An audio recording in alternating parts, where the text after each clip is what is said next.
Hi folks, welcome from BIETS Centre of Excellence. In today's talk, we shall be discussing about the recent derecho that Canada has faced in the last month. This was really a devastating storm. 41% of Canada's population was impacted.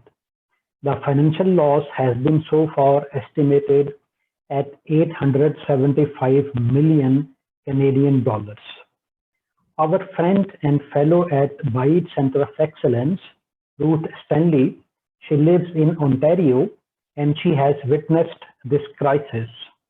Luckily, she and her family are totally safe. She was not only able to save herself, her family, but she also helped her community in novel ways. She has also shared with us a visual and few pictures that will help you to understand the scale of this derecho, which also generated several tornadoes. Let me walk you through some of the pictures and the visual. You can also see some clips on YouTube. Let me play this clip for you.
Stormy winds were blowing at a speed of like 140 to 190 kilometers per hour.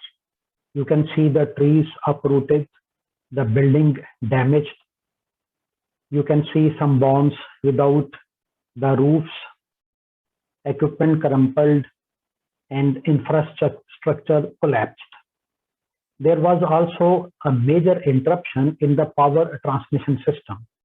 You know that Canada majorly depends upon nuclear energy and hydroelectric energy. So although the power generation was intact, but the transmission system was largely collapsed. And a state of emergency was declared in Clarence and Rockland County. 1 million people impacted in the city of Ottawa. 80% of Ottawa electrical grid failed. So this was a big problem over there. We shall discuss with Ruth Stanley today on how she was able to survive the derecho itself and then the long duration for which power was not available, especially in the modern world when we can't imagine of living without electrical energy. How did they make out to survive this crisis and how did they help their neighbors and community to survive also? So let's talk with Ruth Stanley on this.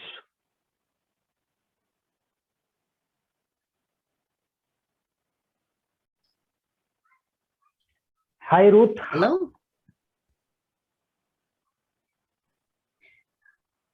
Yeah, I'm very happy to be here and to share my experience. Ask me anything you like. Thank you very much, Ruth. I'd request you to give your brief family introduction for our viewers, please. Well, I'm Ruth Stanley. I'm a Canadian. I'm a mother, a grandmother. We actually have 8 children and so far 3 grandchildren and quite a large extended family. We live in Ottawa, which is the nation's capital.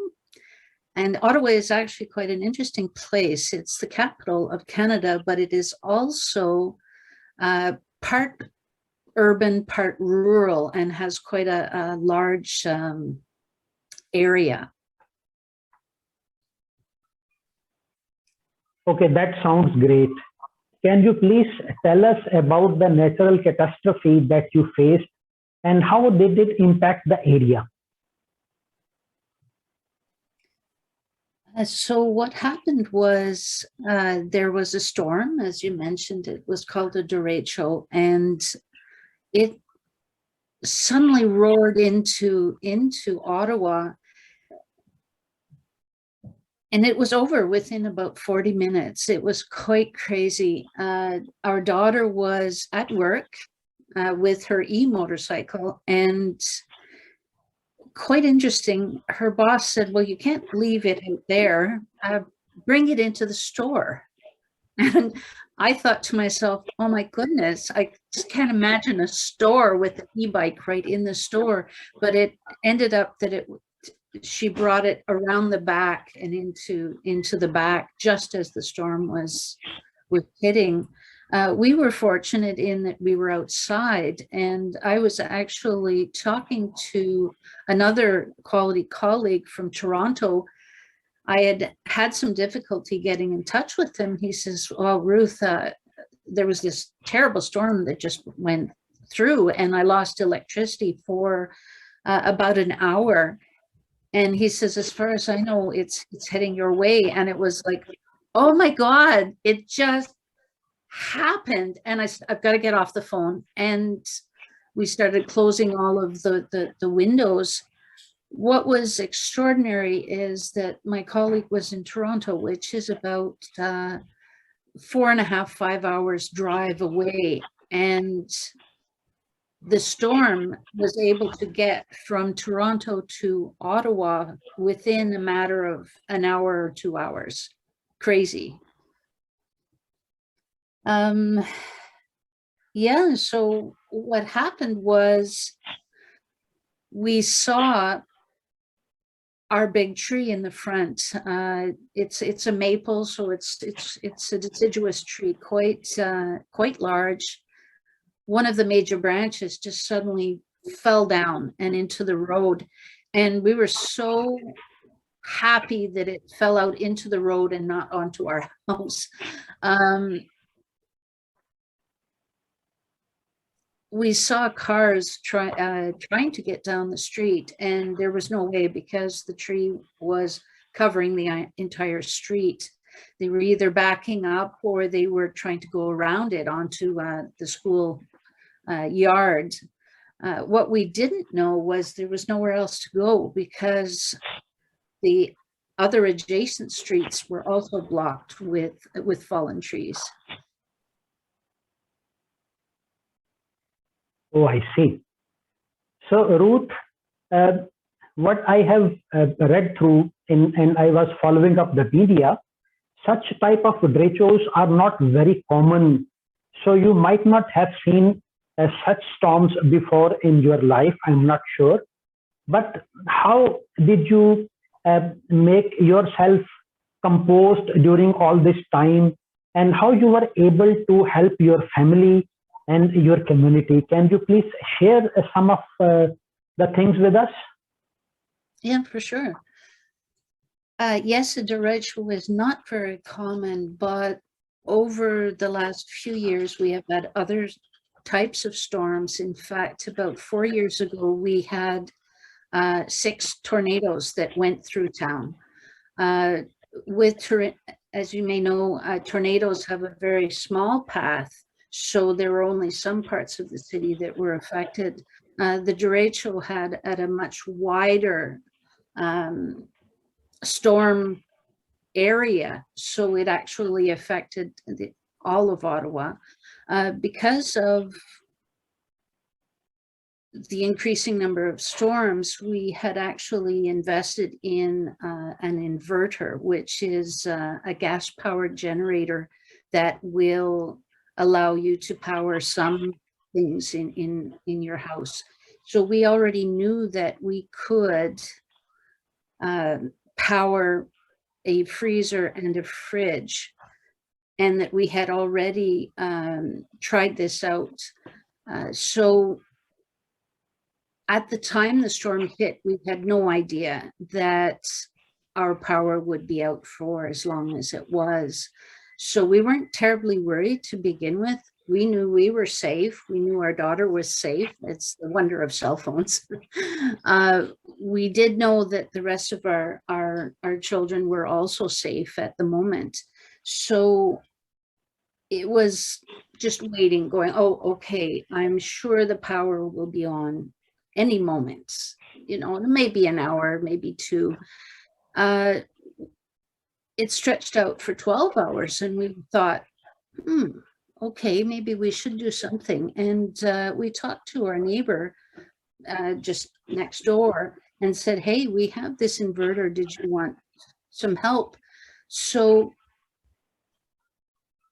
we set up the inverter in our backyard, and we had two different cords going to it. With the inverter, it's actually quite dangerous to be inside with it. We knew we had to keep it outside. So we had extension cords going to both houses. And that worked actually pretty well. Again, thinking, you know, we might be out 1 day, 2 days tops. It actually stretched for us for 8 days, and for some other people in the area up to 12 days. So it was a surprise. We hadn't actually gotten to that point. What was extraordinary in some instances and for some people is that as soon as the storm was over, it was almost like an exodus out of the houses. People were meeting outside to look at the damage, to talk to each other, to say, are you all right? Or what's going on with you? Or do you need anything? And this is something that you don't see every day, but there was just this need to get outside and find out just how everyone was doing. And I think that helps people, that they can say, okay, I'm okay, you're okay, there's no need to worry, we'll get through this together. Sounds really great.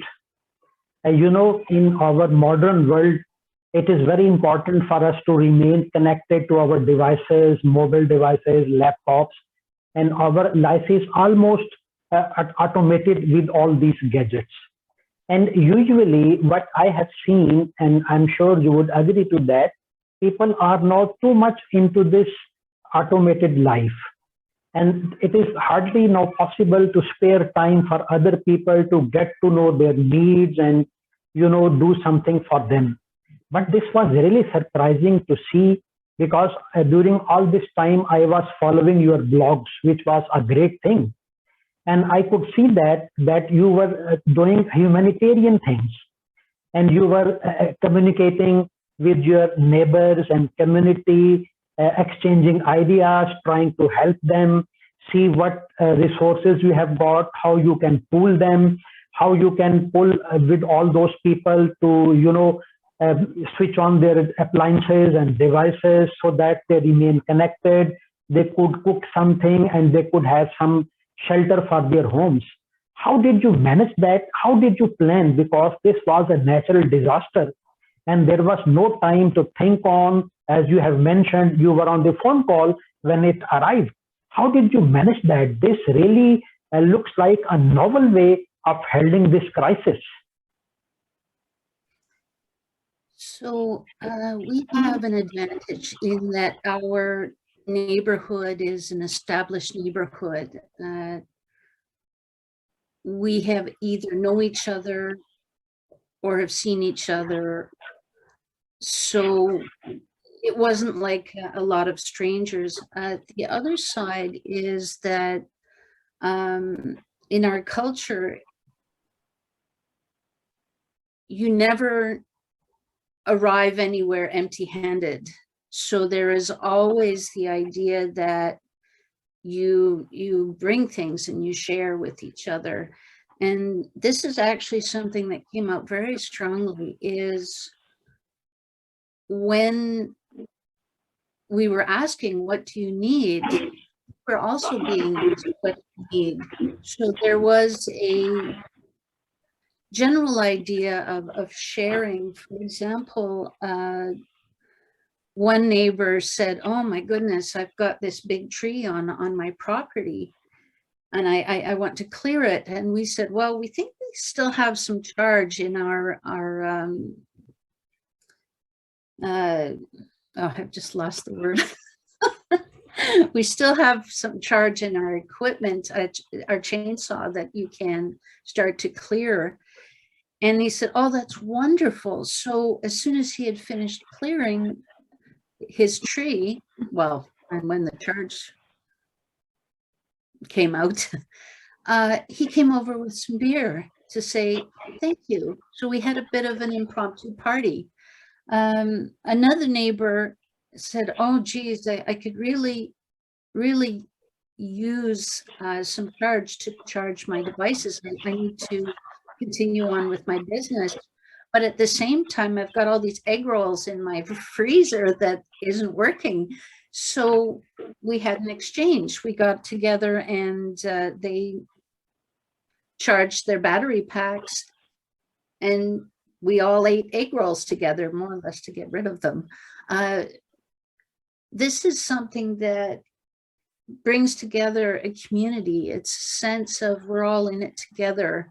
And maybe one member doesn't have a generator to share, but they have other things to share. And you come together to talk things through and to enjoy each other. And we did a lot of that with communal meals. We became a mecca for teenagers to charge their cell phones. Goodness, they couldn't manage without them. And it was kind of interesting. While their devices were charging, it's like they were a bit like puppies. They all piled in the living room floor by candlelight. And it is a sense of, yeah, it's not good right now. It's not quite what we want, but we can get through this and we can get through it with it together.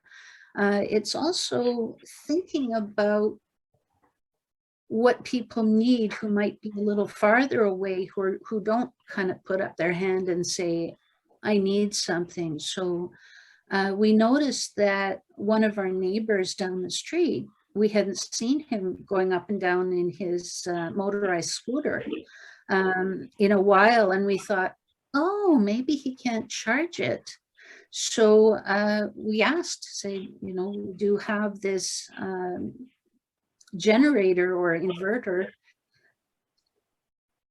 Would you wish to charge it? Now, often people will not put up their hands because they don't want to impose.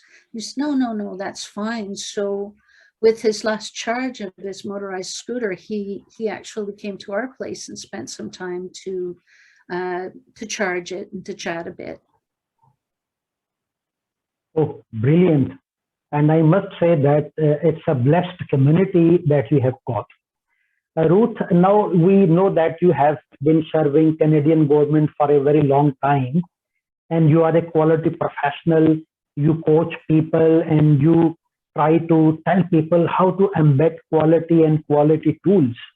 If I may ask you to review those past days as a quality professional, so how you were actually following a quality plan, or you were trying to build in quality in so many aspects and so many things. How do you see that? So one of them is with risk-based thinking. So whenever you have a situation, it's always important to look at potential risks, but also opportunities. So we saw this storm actually as an opportunity to test some of our equipment to see what its capacity was and how far we could manage to keep our ordinary life going. So it was a sense of, yes, there are risks. How do we make sure that we're safe when we're running a generator? How do we help other people? What do we need to consider when we're experimenting? What could possibly go wrong? Well, if we overloaded it, we could blow up our generator. But the opportunities were, how do we test out different parts of our equipment? How much can we manage with this? And most importantly is, how expensive was it to keep all of this going? So that's definitely a risk-based thinking. We already had some of that in our daily lives, in that we had already decided to broaden our possibilities for energy use. So for instance, we have an on-demand gas heater, the gas-based heater. All it needs is a spark to get the electricity going. But once it's going, it's based on gas. We also have a gas stove, which for us, we just used it normally and had to light it manually. We also have a propane barbecue. So we knew we had different options to do things if something went wrong. What's the other? The other thing is to apply lean principles.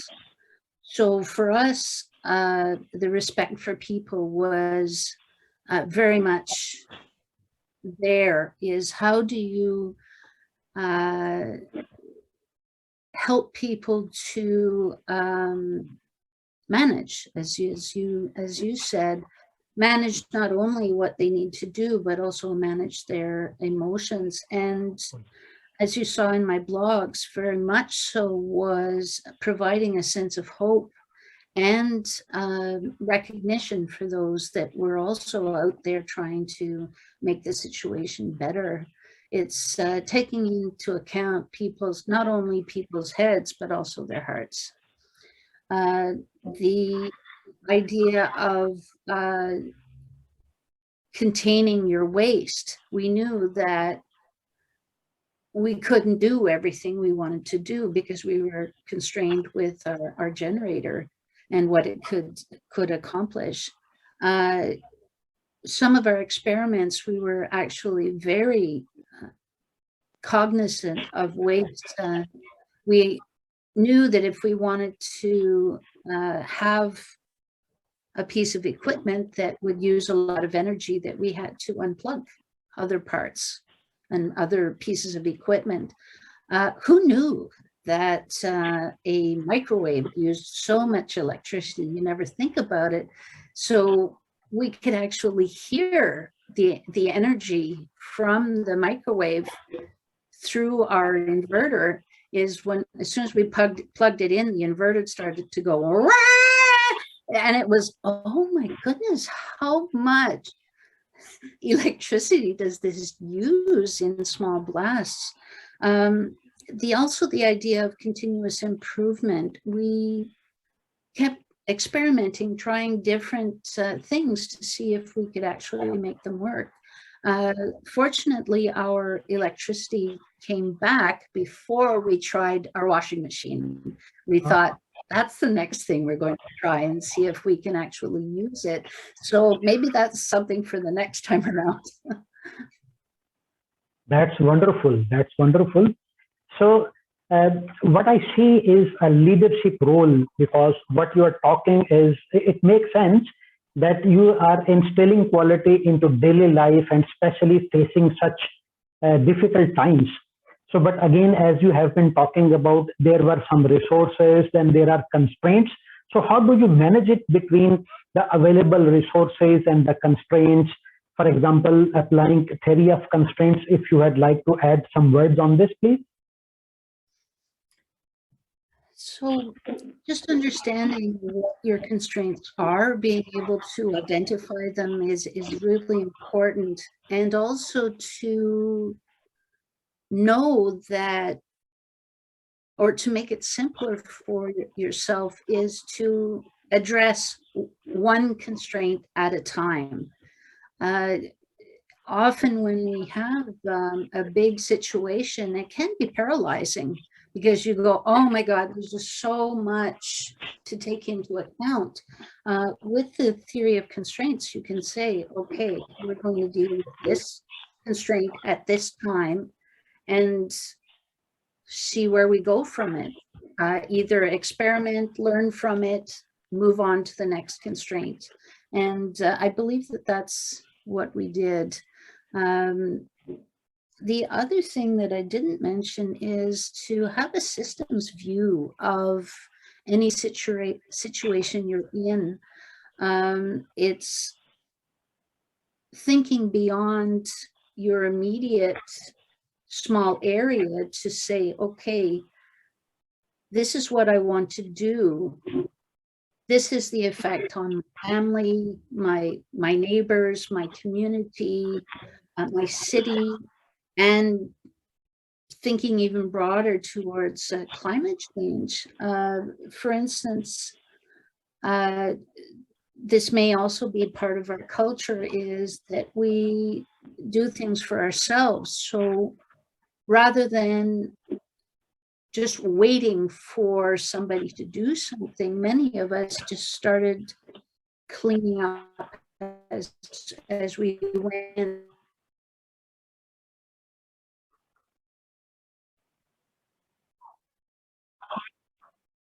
Yeah, so Ruth, it is really, enlightening for all of us the way you handled and you applied your learnings and your skills. I would like to know about what you would like to advise the folks who have not faced such situations in their life. Now, what we have seen from your experience, that natural disasters are ultimate. We can't do anything to stop them. But the way we respond and react and we behave, that really matters. So what would you advise folks to polish some skills that would help them to deal such situations? What is your take on this, please? My take is that people need to develop their problem-solving skills and their natural ability to experiment. You cannot prepare for every single situation, but what you can prepare for is how you may respond to those situations. The other is that it's so important to have respect for other people, and we are all part of a community. We are all part of many different communities, and particularly during natural disasters, community is everything, and sharing and support is absolutely essential. These are skills that can be brought to every aspect of your life. It doesn't have to be a natural disaster. It can be any challenge that you might be looking at. The other is readiness is to prepare yourself for things going south, and to continue to prepare yourself and learn from these.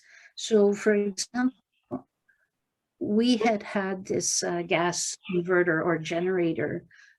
We've had it for about 12 years, and we had never had it serviced. We never thought about it. And so the idea is that this can happen again. And so we sent it to be serviced, to have the oil checked, and just to make sure it was going to be in working order. Also to replenish any emergency stocks that you might have. We went through all kinds of candles. Well, we need to make sure they're there for the next time something happens. So, as I said,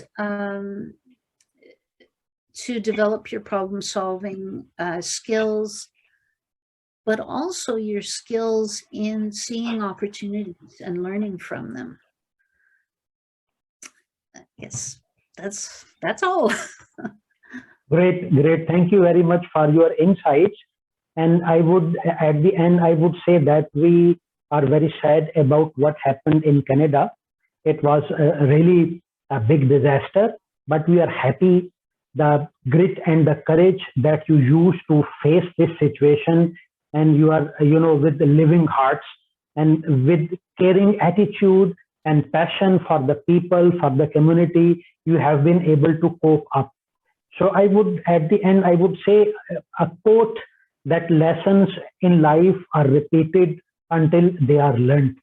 So Ruth, thank you very much for sharing your insights and the guidance and the tips that you have shared for the quality professionals all over the world to learn from this event and from this misfortune. So we wish you good luck for you and your family, and we wish that life come to a normal and the infrastructure is recovered and you again start living happily. Thank you very much for being with us. Thank you.